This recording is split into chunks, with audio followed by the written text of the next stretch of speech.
Good morning. Today I want to share a cleansing, revitalizing breathing practice that's been like one of my tools for many, many years now, and has been also really helpful during this coronavirus time. I've definitely had a lot of thoughts in respect to the questions I shared with you yesterday about, what am I really trying to cultivate as I move forward and what I can let go of. And this breathing practice has been really a support for releasing feelings of grief and uncertainty, and just allowing there to be a space or a container that is within the body where I can start to feel things that are stagnant and kind of blocked being released. And so this is traditionally like a breathing practice. It's traditionally like a cleansing practice to do this, to remove and release things so that we can make space for new seeds to grow. Kapalabhati, this breathing practice, is a traditional kriya. So kriyas were practiced in different ways to like cleanse the senses so that we perceive the world differently. And this is part of that. And then even more so, working specifically with this area in the lower belly that's connected to fire, connected to transformation, connected to metabolism, just kind of how we process things.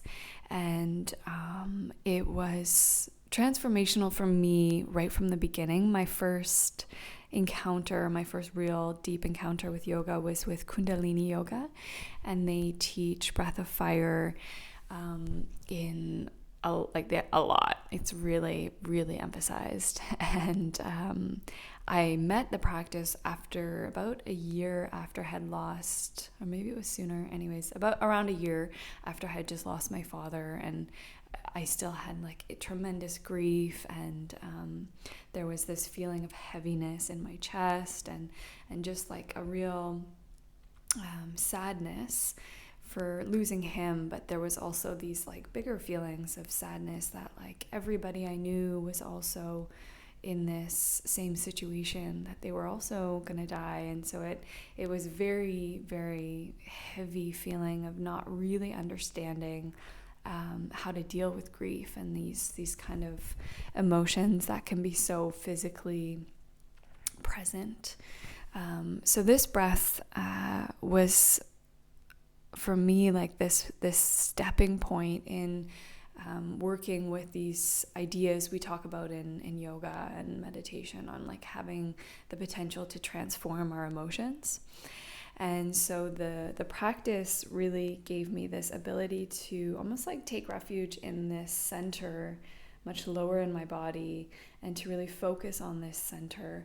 And by doing that, it somehow cleared and brought more space and openness, and literally lifted my spirits and lifted my body.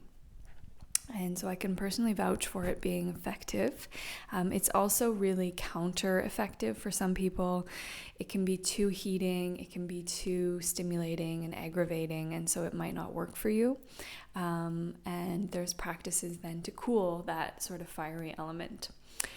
But today I want to just focus on this practice. So the prerequisites to any pranayama or any of these practices are, like good diet and working with our thoughts and working with our emotions, and kind of creating these circumstances for practice to really make change.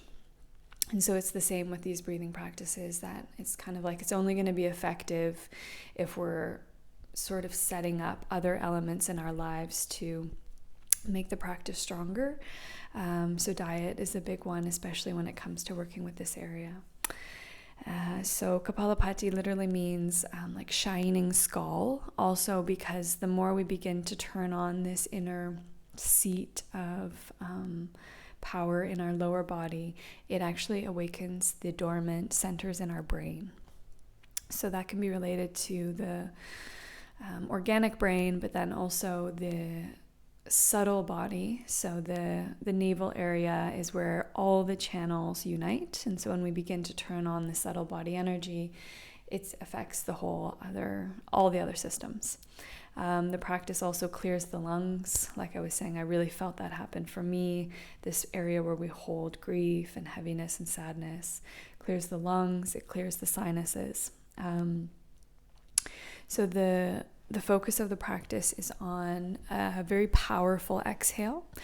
And the inhale is, it's more like a relaxation than like focusing on an inhale. So you keep your focus on the exhale. It's like exhale, exhale, exhale. And then the inhale happens naturally because you rest and just allow a sense of relaxation in between the cycles of the exhale.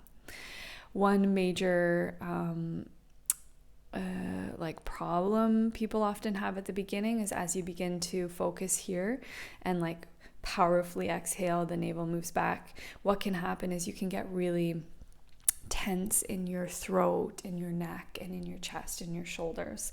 So it's really important to keep those areas relaxed. You want to go nice and slowly at first, as a way just to connect with the flow of the breath. Find a good posture, and if this feels at all aggravating, diaphragmatic breathing is like the prerequisite to this. So you're beginning to feel the diaphragm. You feel how the diaphragm opens both the lower chest or the upper chest cavity and the lower abdominal cavity. And if you feel okay, then I really recommend you trying this one out. Take your hand, one hand or both hands, to your navel, or just this area in the lower belly. And you can breathe in deeply. And then as you exhale, just actively pull the navel back. Inhale again and actively pull the navel back as far as you can. So you should really feel this area kind of moving in, contracting. Inhale, you open, and exhale, you contract. Okay, so just keep doing that for a few more cycles.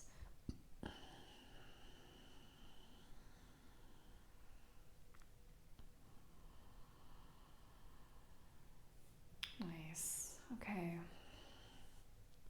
So then what you do to start the practice is you're going to focus on 11 cycles. So you do 11, count 11 exhales, and then you can just pause and breathe, and then do another cycle. And again, just try to work with 1 or 2 at the beginning and slowly build it up. So I'll just show you, I'm sitting up nice and tall. I like to keep my hands just on my knees. You can also have your hands in Gyan Mudra. You can touch your thumb, or you can have your palms up, however you want. So I inhale and then exhale. Good. So you see, you're not trying to really inflate and exhale. Like you really just want to focus on the exhale. So it kind of should be more like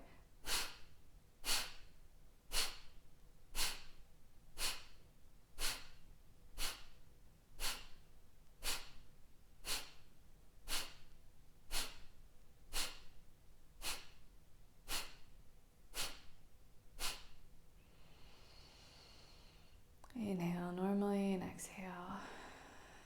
So the awareness, your attention is really placed in this area, which itself starts to create more of like an embodied awareness of the central channel and the navel, and just the general energetic system of the subtle body. And like I said, just try not to overdo it at the beginning and try to keep this area nice and relaxed. So we'll do 2 more rounds together. You can again sit up nice and tall, take a deep, so we'll do 1 cycle of just like a regular deep breath, inhaling deep, and exhale completely.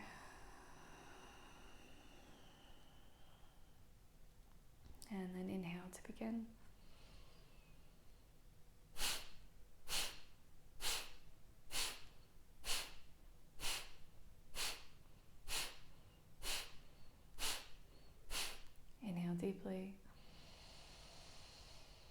Exhale. And then again, begin the cycle.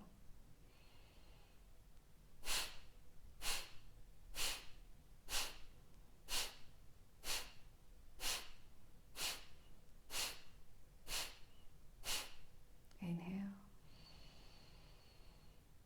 Exhale. We'll do one last time.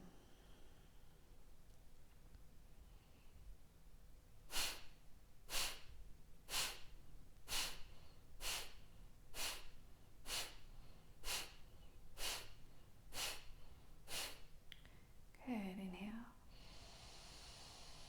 And exhale. Good. So you can just play on with that. Remember just to do it on an empty stomach. I wrote that in the email. If you've just eaten or if you're feeling any kind of digestive issues, better to wait till you feel like there's more flow and fluidity through there.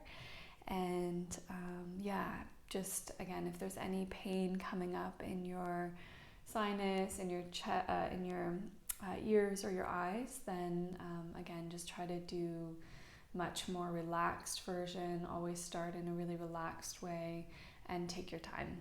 Okay, have a wonderful day.